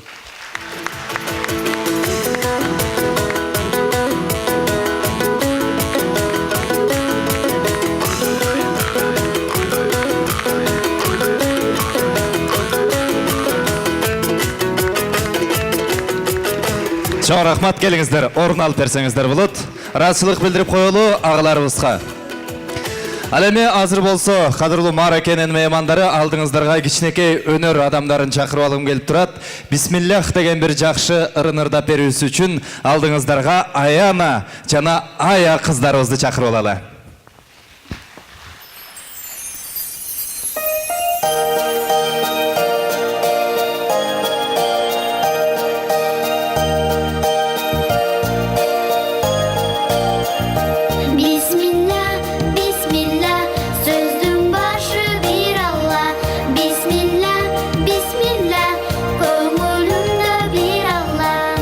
Erте туруп айтамын, көңүл буруп байка.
баржыдын алып келген ак таңдай пайгамбарым Мухаммед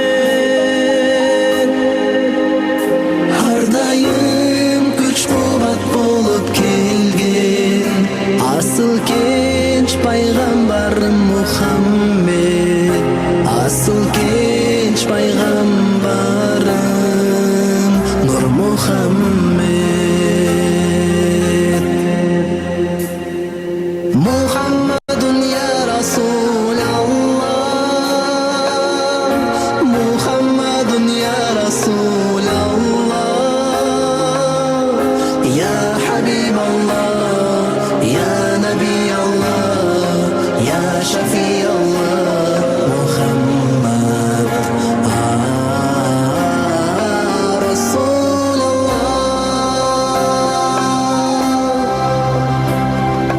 Ахмад болуп аталдың сен көктө бийик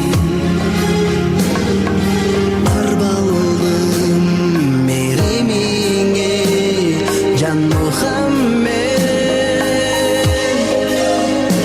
Аллах сүйүп тактады бир өзүңдү азимдүү жер жүзүндө Мухаммед азимдүү жер жүзүндө Нур Мухаммед Марва ТВ бул Кыргызстандын тарыхында өзүнүн ролун аткарды. Бул ошол жалпы биздин кыргызстандыктарды ошол ислам дининин ана туура багыты менен үйрөтүп, жаштарды адеп ахлакка тарбиялап, өзүнүн коомдогу мындай оң таасирин калтырды жана тарыхта калды десем жаңылышпайм. Ya Shafi'allah Muhammad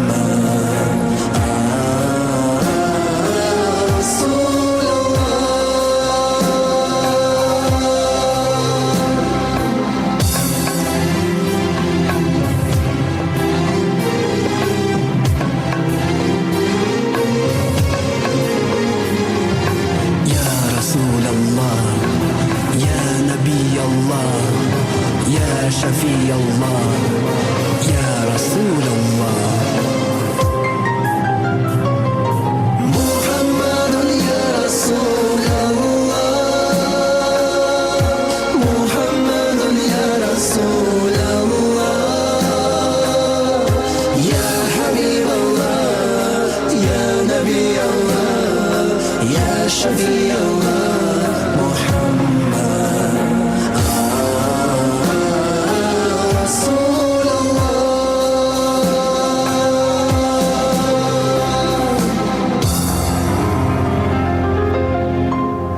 Биринчиден Калоотбектен баштайын. Ушу 15 жыл Кудай буйруса жолуңар бар экен, тарыхыңар бар экен. Мындан кийинки да жолуңар ушундай айкын, ачык жана ушунчалык элдин көңүлүнөн орун алган, дагы кийинки биздин келе турган муундарга жакшы бир багыт бере турган телеканалдардан болуп жүрө бергиле. Биз силер менен силерден тарбият алабыз.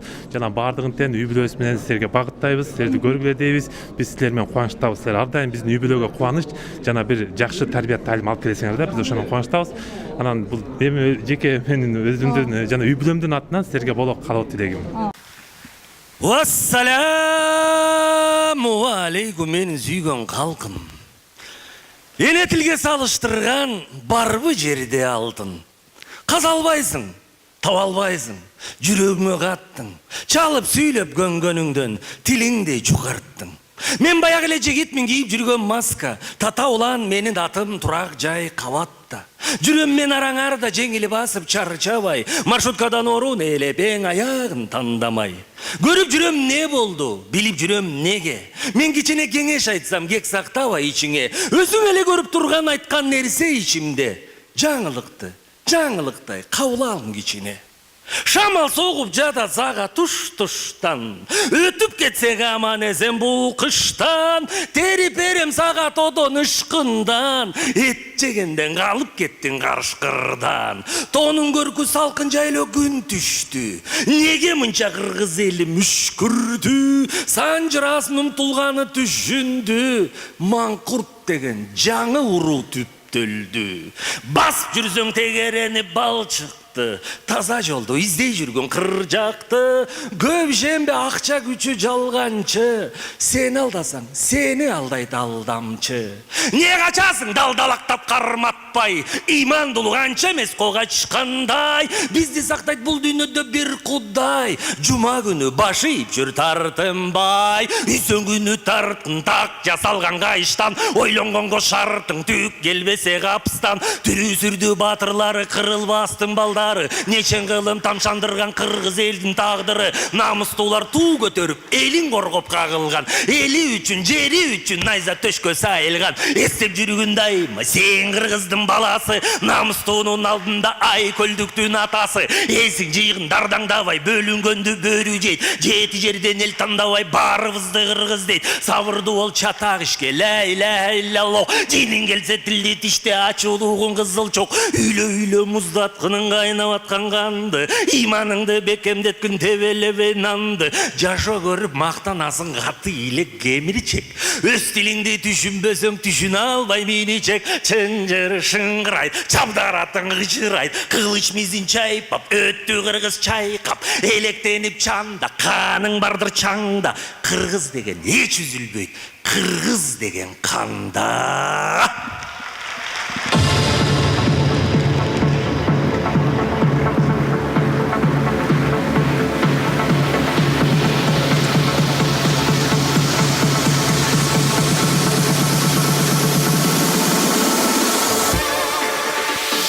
Эркиндиктин чеги бар, эгин билсең жеңип ал, эркиндик деп калбайтып, бузулугулуу ою бар, жердин жүзүн бир түстөп, ээлеп алчу жери бар, эркин бербес болсоң сен, согуш аччу жери бар, маңкыт болуп кыйралсаң, эркиндик деп макташат, улут болуп жоголсоң, аны баары каалашат, чет өлкөдөн угабыз, эркин болбой калыпсыз, күлмүңдөшүп күлүшөт, бизди жапай көрүшөт, very very very good, чинди болбой бизде у, мына сага акча деп, бизден ишти жакта деп, бизде баары жакшы деп, көздү карап алдашат, укмуш жашоо келет деп, калпайтышып макташат, very very very good, кулак салып мени ук, биз жапай эмеспиз, эркиндигим керексиз, андай болсо төмөндө, эркин сүйлөп айтайын, ийне жибин чечмелеп, мен кыргызча баштайын,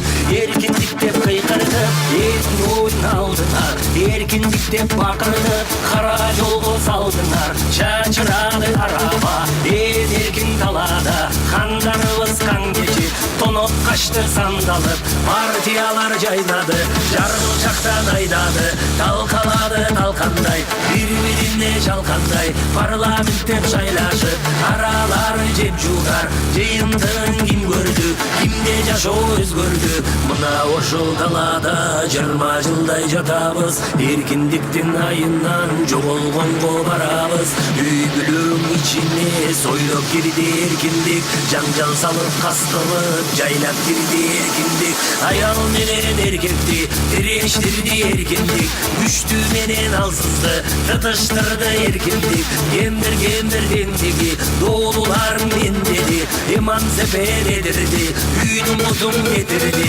тооканара тооктор, короз болом дегендей, короз болсо тукунтуп, жөжө бассын дегендей, балаң жүрөт соттошуп, укугуна жармашып, инисинин үйүндөн теңин бөлүп алам деп, кызым жарым жылаңач, көзүм кантип уялбайт, эркиндиктин айынан өз атасы кыялбайт, эркиндикти үйүңө кушак жайып киргиздиң, карылардын үйүндө жашап калсаң түңүлдө, бөгүчтөрдү көбөйтүп, укуктарын коргошуп, эки эркек сүйдү деп, үйлөндүрүп коюшуп, эркек жүргөн айбандар мындай кылбайт эч качан, акылы жок макулук, бийик болду адамдан, эркиндиктин артынан ыймансыздык жашынган, шайтан кейпин кийишип, эки жүздүү жамынган, мына сага эркиндик, жаман ишти ак деген, мына сага эркиндик, арамдарды кайф деген,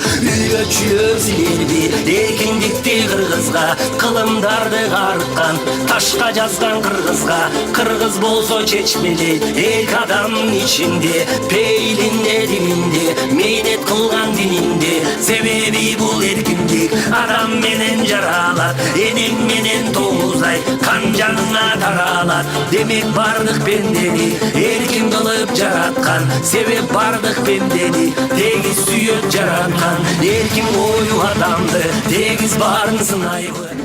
Урматтуу кыргыз элим, бүгүн аябай чоң майрам болуп атат. Мен эң кубанганым бул исламды даңктаган, исламды жактаган ушундай бир акыйкаттуу телеканал деп мен сыймыктанам. Ушул телеканалдын дайыма ушундай берүүлөрүнө сыймыктануу менен көрөм. Силерди ушул чоң маарекеңер менен куттуктайм. Дайыма ийгилигиңер өрчүй берсин, өнө берсин. Кыргызстандагы эң биринчи каналдардан болууңарга мен тилектешмин. Кудайым силерди дайыма колдосун.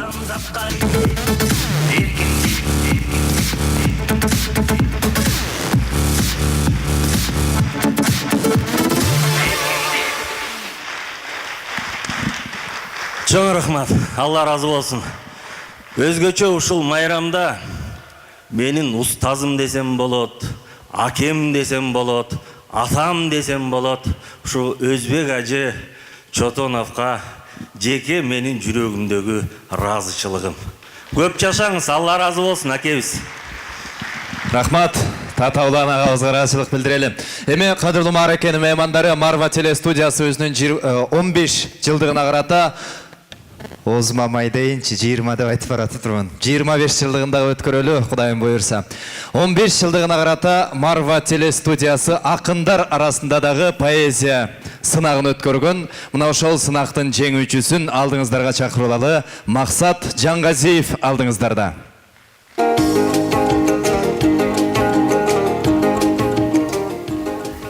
Кутмандуу кечиңиздер менен ардактуу коноктор, ардактуу ушул Марва ТВ телеканалын жамааты, барыңыздарга ушул чыгармачылык ийгиликтерди, бийиктиктерди каалайм. 15 жылдык маарекеңиздер, жакшылыгыңыздар кут болсун. Анан биз Аян телеканалына барып жүрөбүз, ушу эл менен бизди көпүрө кырып, ырларыбызды жеткирип атат, элге жакшы көрсөтүүлөрдү тартуулап келатат. Анан бир жолу ыр жазам деп убада кылдым эле. Анан минтип ыр жазып, убадамды аткарып, анан жеңүүчү болуп турмун. Азыр деле өзүм билип отурам азыр. Анан ырды телефонуман окуй берейин, эми кечирим сурайм барыңыздардан.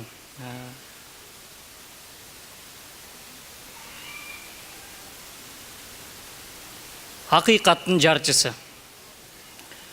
Өз кызматын талыкпастан аткарган, өр кырларда өзүң болдуң такшалган, арбын жылдар Марва ТВ жол басып, азык бердиң жүрөктөргө ач калган. Улуулукка элди баштап сапарың, улам алыс тарай берсин атагың. Аруу динди жайылтканың жактырып, акыйкаттын жарчысы деп атадым. Атыңды жаз, барагына тарыктын, аланткени жолуң нурдуу жарыксың. 15 жылың эч нерсе эмес алдыда, 15 кылым чарчабастан карыткын. Марва ТВ үлгү болуп барына, максат, тилек, үмүттөрдү жаңыла. Пайда кылып калкыбызга тоодой зор, пайгамбардын жолун көрсөт дагыда. Адал жолдон ырыскы таап бараткан адамдарың ак иштесин сабап жан, жакшылыктан болуп анан ыраазы, жамаатыңа көп сооп жазсын жараткан. Чоң рахмат. Максат Жаңгазиев. Эми кадырлуу мааракенин меймандары Максат мырзага сыйлыгын тапшыруу үчүн Марва телестудиясынын директору Улукбек Карбек уулун чакырамын.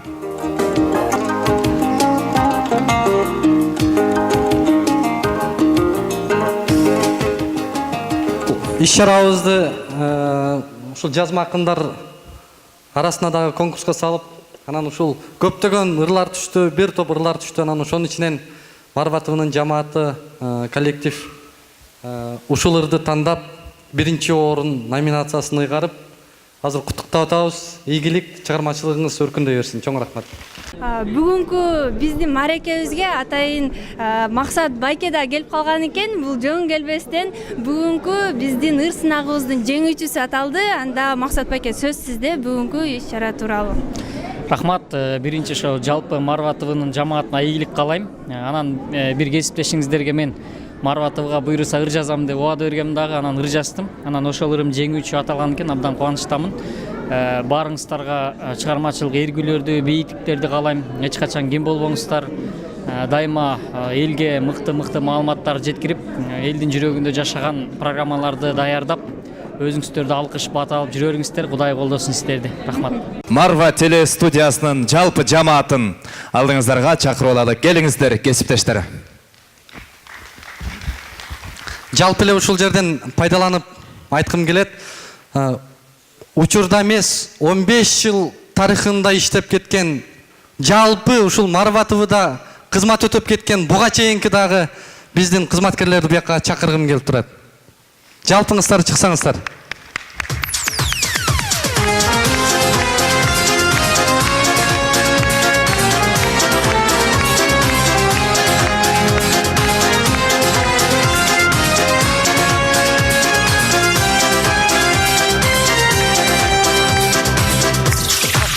Kırgızistan dolurdun mekeni, Tunuslular tokoylor kengeri, kılımdarga tübülüp yaşabek, ösü bergen güldügün mekenim, көк асманды тиреген торум, ак булуту жардаган зорум, жаратканым сулуулук берипти, айтып өткөн сен бир кос мекеним, Кыргызстан мыйык мекен, Кыргызстан койнум кенем, Кыргызстан,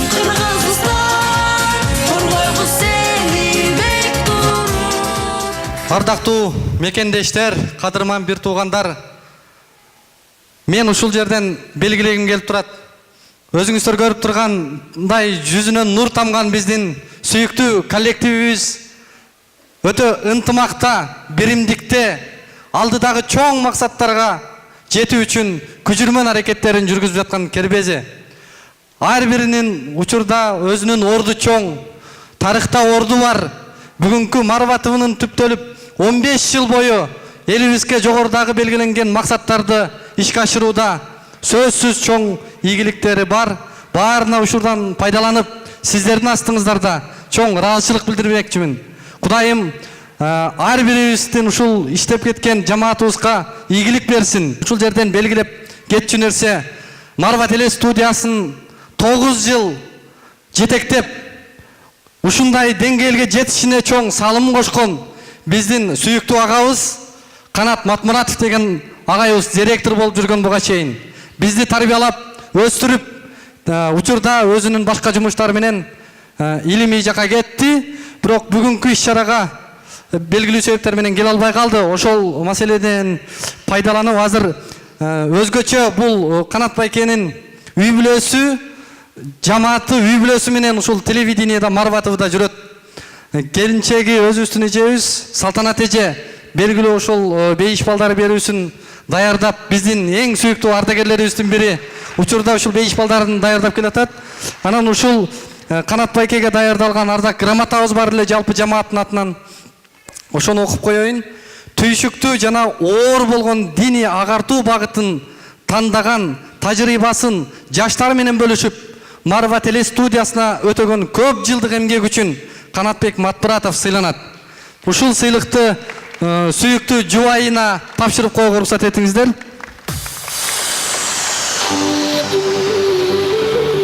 Бул сыйлыгыбыз үйүңүздөргө илип коесуздар. Ушуну менен урматтуу мекендештер, урматтуу туугандар, жалпыңыздарга чоң ыраазычылык, терең ыраазычылык билдиребиз. Марва телестудиясы гениалдуу максаттары, масштабдуу ойлору менен алдыда көптөгөн чоң телеканалдар менен тең ката болуп, мекенибизге ийгиликтүү салым кошот деген үмүтүбүз чоң. Баарыңыздардын келип бергендигиңиздерге терең ыраазычылык. келген кадамыңыздарга чоң рахмат. Марва теле студиясы менен бир болуңуздар. Марва теле студиясы акыйкаттын жарчысы.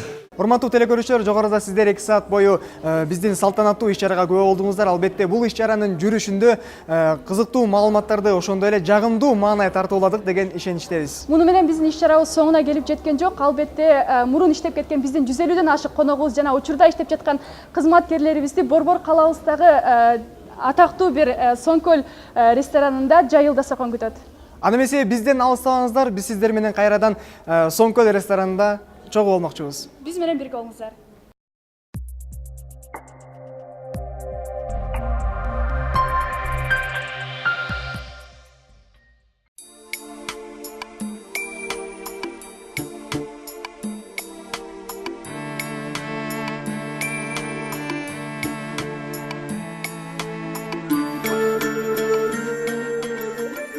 Темирлан агай дал ушул Марва телестудиясынын 15 жылдык мааракеси өтүп жаткан кезде, дал ушул Марвада сиз дагы көп жылдан бери иштеп келесиз. Анан бүгүнкү маанайыңыз кандай болот?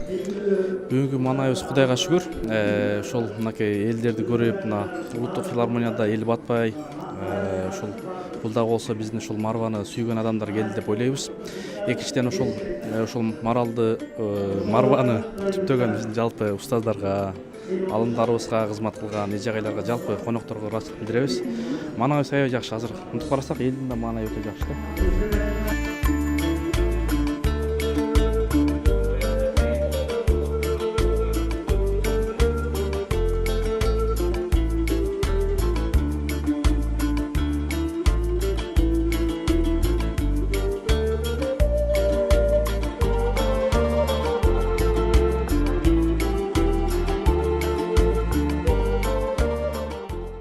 Аткан таңдын батмагы бар демекчи, мына мынтип 2 декабрь Марва ТВ телекомпаниясынын 15 жылдык мааракесине арналган иш-чарабыз дагы соңуна келип олтурат. Урматтуу телекөрүүчүлөр, бүгүн биз ушундай жакшынакай самалыкта, жакшынакай иш-чарада биз менен эфирде болуп, эч качан алыстабай биз менен чогуу болгонуңуздар үчүн чындыгында биз өзүбүздүн ыраазычылыгыбызды билдирип кетебиз. Жана ошондой эле биздин тарых беттеринин алгачкылары болуп жазылып калган биздин ушул ишти аркылуу ушул иштин башын баштаган албетте биздин инсандар дагы атап кетпесек болбойт. Алардын эң сап башында турган Өзбек Ажы Чотонов агайыбызга дагы биз чоң ыраазычылыкты билдирип кетебиз. Жана ошондой эле ушу Марва ТВ телекомпаниясынын тарыхында дагы продюсердик кызматты аркалап келген биздин агайыбыз Мыктыбек Арстемек агайыбызга дагы терең ыраазычылык билдиребиз. Ошондой эле Марва теле студиясында 9 жыл эмгектенип, 9 жыл ошол Марва теле студиясынын алдыга сүрөп башчылык кылып келген Канатбек Матбуратов агайыбызга дагы терең ыраазычылыгыбызды билдирип кетебиз. Ал эми урматтуу телекөрүүчүлөр, биздин Марва теле студиясынын эфиринен эч качан алыстабаңыздар,